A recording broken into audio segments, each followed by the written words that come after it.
个半来。你子女？子女都不在，在哪里？都在外地。这个本来这边都吃的药，自己吃的钱。跟我老人家的那种资格我给你写起嘛，因为后头涉及到给那个老人家开死亡证的事情。对不起啊，我拿。没事没事，不着急。没事，慢慢就，你盯到下路不是当然，莫拽了。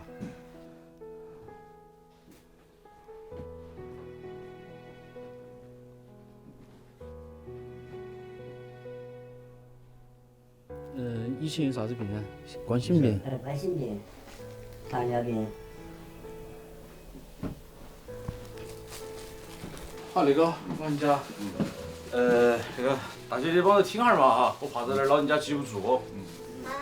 我说你帮着起一起听一下，我怕他老人家记不住。你说吧。哎，因为到时涉及到那个给婆婆开死亡证的事情。前面那个你反正那些是给我们同事看就行了。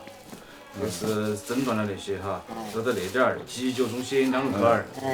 急救中心。我知道。院前急救部。哦，院前了。院前，医院的院，前后的前，院前急救部。带上那个婆婆的户口本儿。身份证儿。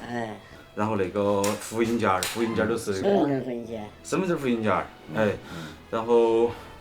都在上面。你们那个子女在哪里的嘛？重庆没得。可能赶快通知他们嘞。